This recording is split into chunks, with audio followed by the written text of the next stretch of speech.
Tonight, the time after the next atomic war. The place, somewhere in the United States. The story, The Moon is Green, by Fritz Leiber.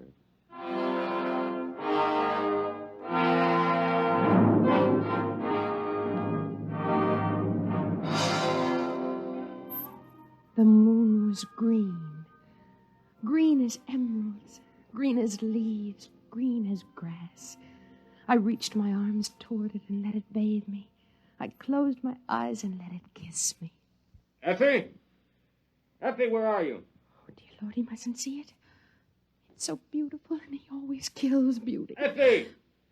In the bedroom, Hank. I've got to close the shutters before he comes. Mustn't. Effie! What the devil are you doing? Close those shutters, you fool! Come away from there. You're trying to destroy yourself and me, too. You know those shutters are not safe to open for another 5 years. I only wanted to look at the moon. The moon? Here, count yourself for radiation. You know what the Central Committee would do to you for breaking the lead shield? Kill me. I wouldn't mind. Don't talk like that. Would it be so different from being shut up in a lead coffin the way we are now? Would it be worse than the eternal thud of the air conditioners and the radiation filters? Be still and count yourself. Good Lord. We're past the danger zone. Oh, wait a minute. Did you take off your watch? No. Well, give it to me. You fool. You little fool. What am I going to do with you? Can't you understand what kind of a world you're living in? Can't you?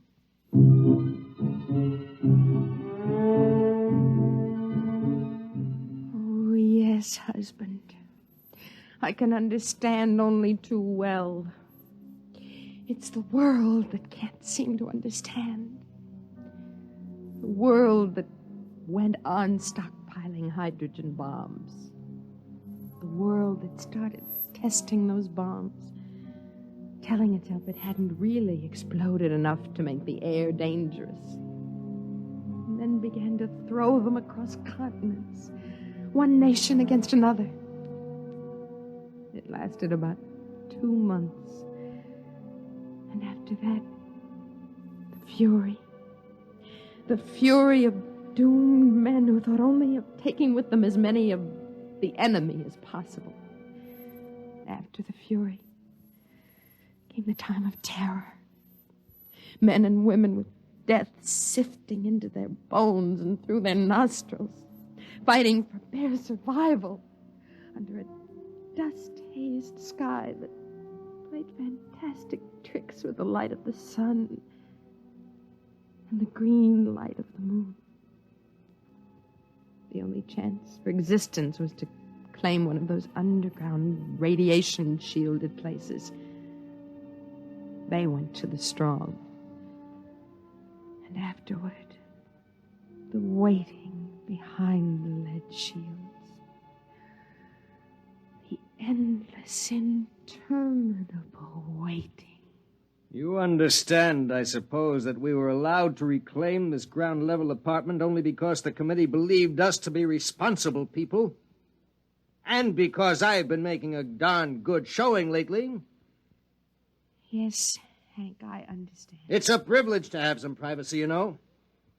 I could send you back to the basement tenements. Would you like that? Oh, no. No.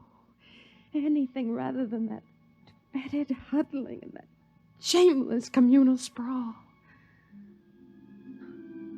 Yet is this really so much better? Being on the surface is meaningless. It only tantalizes. And yet... Well? No, Hank. I don't want to go back underneath. Well, then try to behave yourself. Coming up through the tunnel just now, I decided I'd better talk to you. Frankly, Effie, the committee's beginning to be a little concerned about our lack of children. Oh. Charlie Baker asked me this morning if I'd like my name put on the list for a free woman. You needn't bother. What do you mean? I mean, we're going to have a baby. What? Effie, are you sure? Yes. Effie, that's wonderful. It's magnificent. Do you realize what this means to my rating with the committee?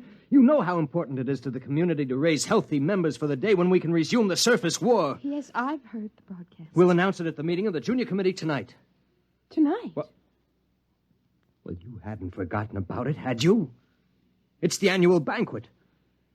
Now, you brighten yourself up and put on your best dress. I want the other juniors to see what a handsome wife the new member has got. What's the trouble now? Well, I'm terribly sorry, Hank, but you'll have to go alone. I'm really not well. There you go again. First the infantile, inexcusable business of opening the lead shutter, and now this. Don't you know what this could mean to my reputation, Effie? I'm sorry. You're coming, Effie. This is just neurotic pampering. Hank, I'll just be sick and you wouldn't be proud of me at all. Now listen, Effie. Tonight's too important. It'll cause a lot of bad comment if a new member's wife isn't present. You know how just a hint of sickness starts all kinds of rumors about radiation disease. Now, what do you say? No. Effie, you're going.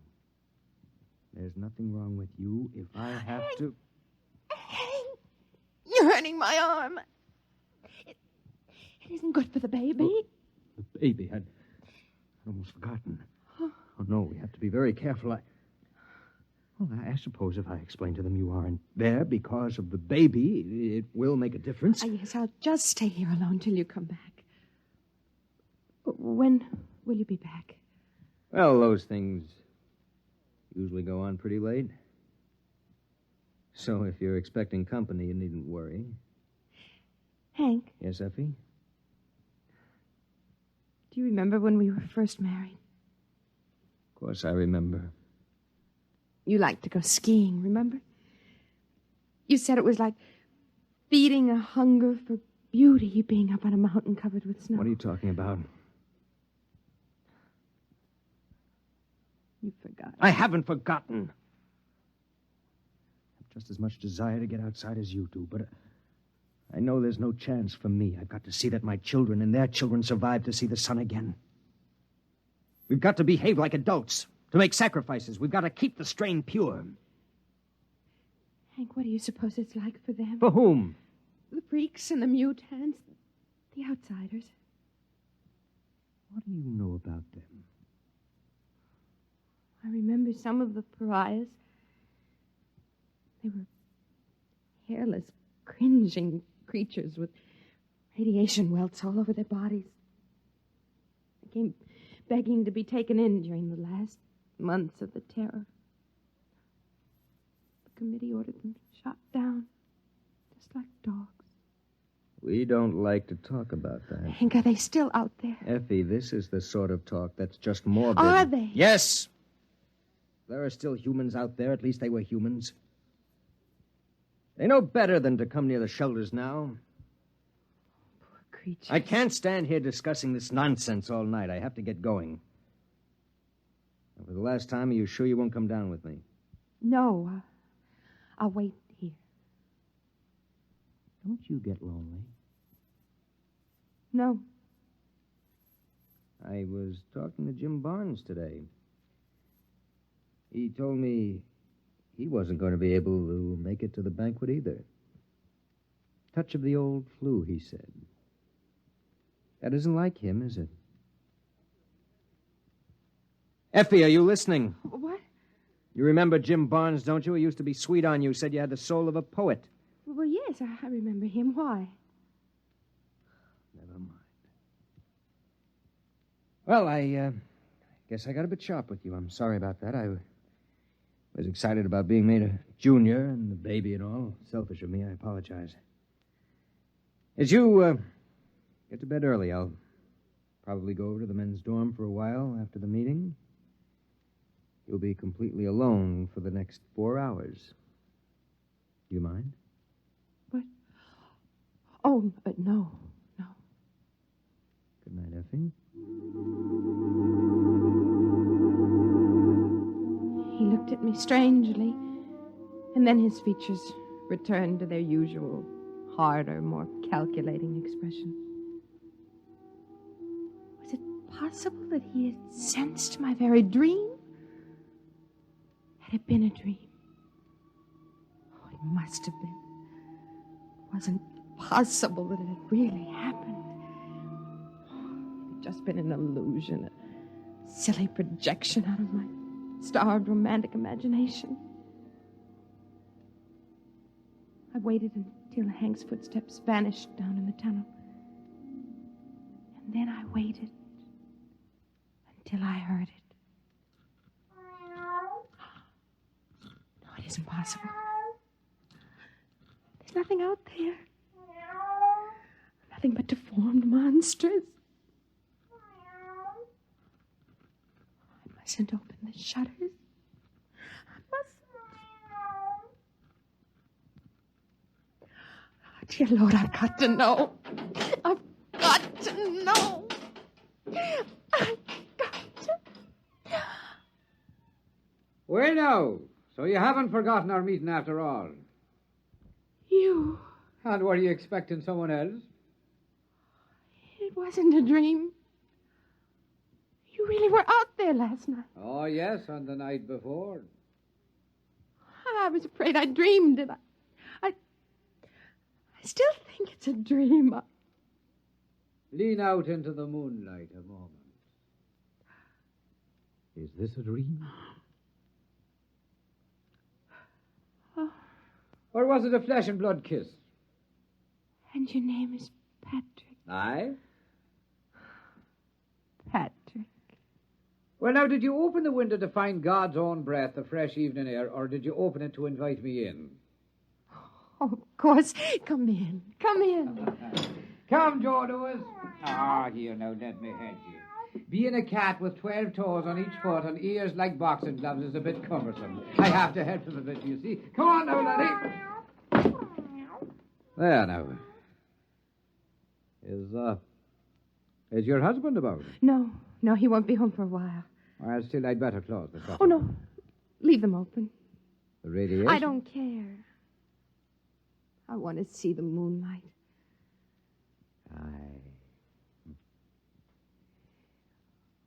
Would you have a bit of food? Joe Lewis and I are starved for a bite to eat. Oh, yes. Yes, I'll get it. Oh, Effie? Yes.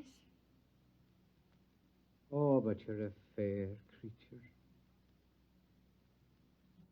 Thank you.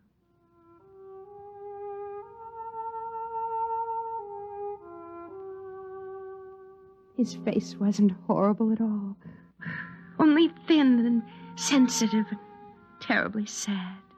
And there were no radiation welts or scars on his skin. He looked just as he had looked that first night when I opened the lead shutter and saw him crouched at the window. And now I knew it had been no dream. He was an outsider, a pariah. He was my love. Here's some canned meat and a food pill, and I put on some water for coffee. Oh, bless you, Arun. Come on now, Joe. Here's a bit of meat for your black soul to feed on. He's hungry, poor creature. Well, then, sit down, girl, where I can look at you. All right. Have you missed me? Oh, yes. Oh, I've had some thoughts of you, I dare say. Talk to me. Of what? Tell me again about outside, what it's like. Again? Again and again. Well, now, outside... You say the coffee's heating? Mm-hmm. Well, then, it is a wonderland for sure. More amazing than you and your entombed folk could ever imagine. A veritable fairyland. Tell me the truth about The truth? I am telling you the truth, my love. But the bombs and the dust made only ugliness. At first.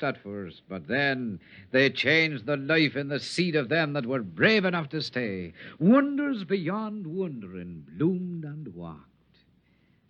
Well, have none of you been outside? Well, the radiation teams go up into the ruined buildings once or twice a year to find canned food and batteries. But they can only work for a few minutes at a time. Ah, sure, those blind-souled slugs could never see anything but food and batteries anyway. Oh, tell me what you see, beyond the city, I mean. Ah, there are gardens there. Gardens where a dozen buds blossom for every one before. And the flowers have petals a yard across. Oh. And there are stingless bees as big as sparrows supping their nectar. But did the radiation make all the cats like this one? Like this runt? Why, no, girl. They are grown spotted and huge as leopards. But they're gentle beasts, for the dust has burned all the murder out of every living thing. Well, Hank says the dust kills. Would you like to hear a poem I made? Yes. I'd say it. Fire can hurt me, or water, or the weight of earth. But by some curious coincidence, the dust is my friend. Oh, more. Well, then, there are robins like cockatoos and squirrels like a prince's ermine, all under a treasure chest of sun and moon and stars that the dust changes from ruby to emerald and sapphire. And there are... What is it, love? What's that look for? There's one thing you've never told me about. And what is that? The children. The new children.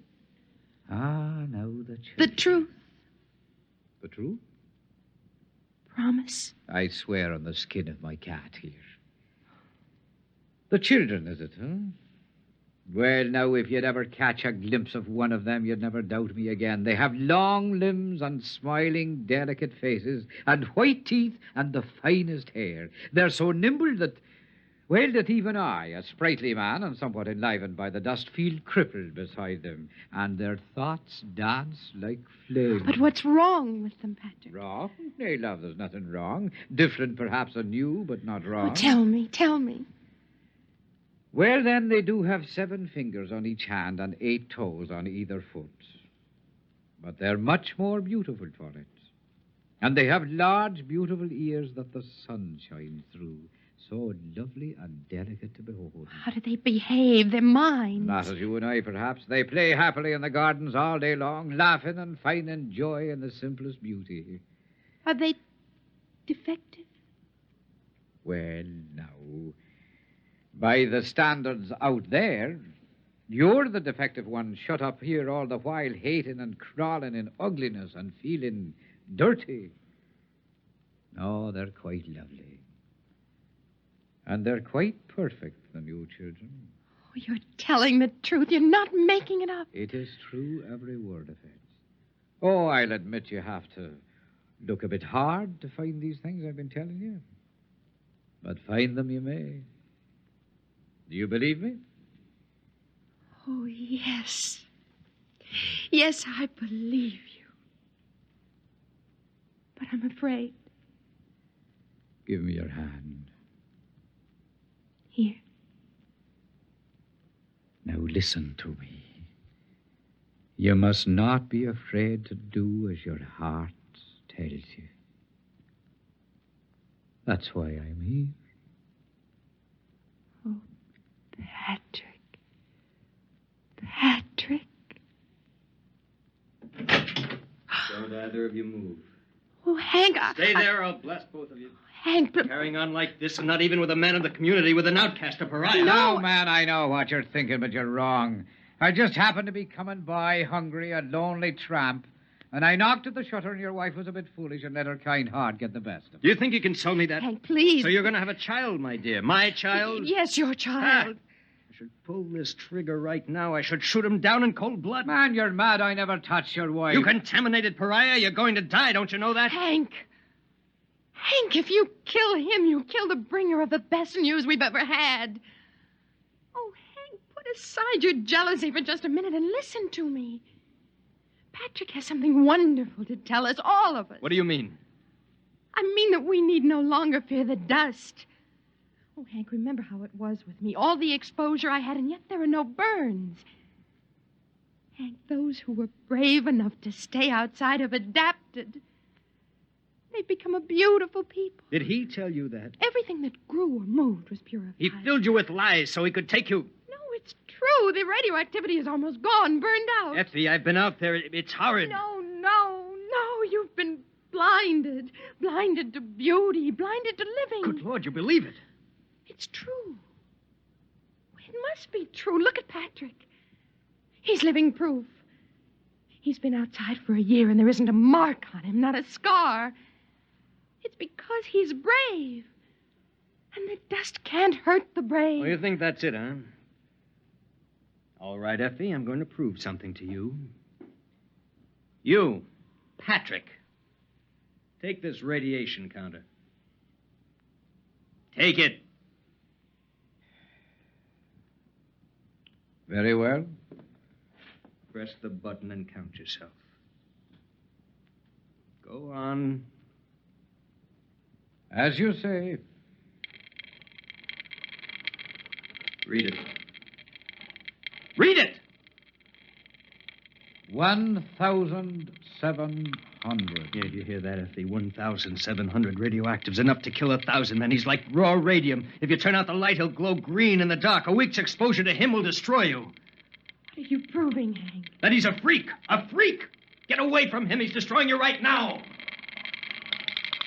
May I shut this thing off now? Patrick, is it true? Yes, I'm afraid 'tis true. Oh, you do well to cringe, both of you. I'm living death. I'm death itself. As your husband so wisely said, I'm a freak. Just like the man who ate nails and walked on fire. Only my oddity is that for some unknown reason, the dust can't harm me. I'm the only one. Step right up, ladies and gentlemen. Not too close now. And examine the man who couldn't die. And now, if you don't mind, I'll go back to my dead world and leave you to yours. Wait. All of those beautiful things. It gets so lonely out there. And I was starved for beauty. And so were you. There's no garden out there. Garden. Listen to me, the both of you.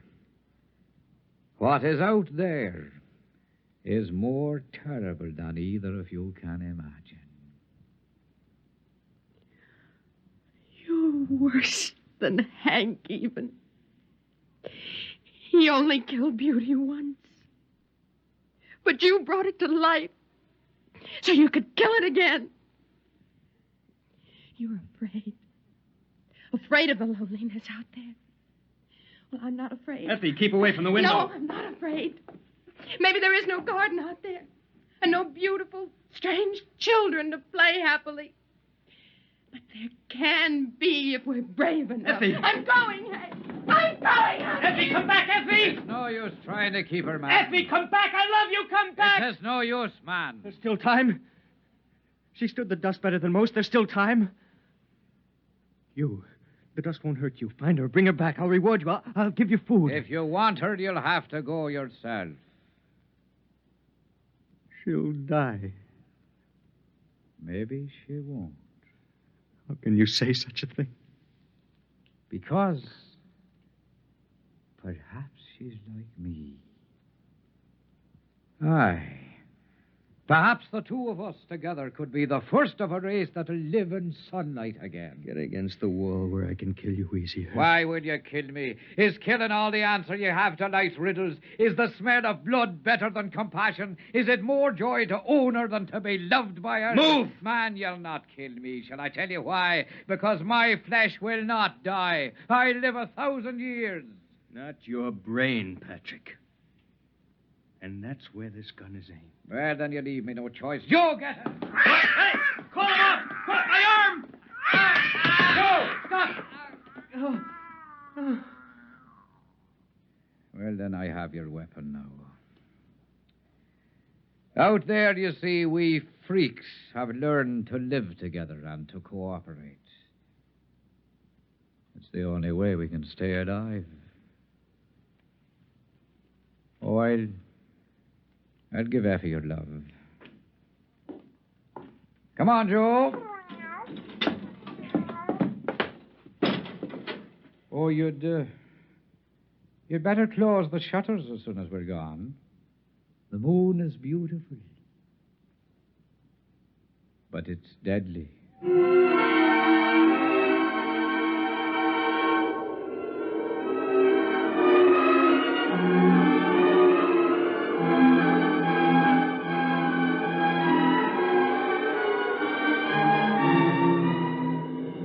I was waiting for him at the end of the ruined street. When we looked back, we saw Hank closing the lead shutters on himself. We were alone in the world. Above us, the moon was green. I bent and picked up a handful of the dust and let it trickle through my fingers. And I remembered the words of Patrick's poem. Fire can hurt me, or water, or the weight of the earth. But by some strange coincidence, the dust is my friend.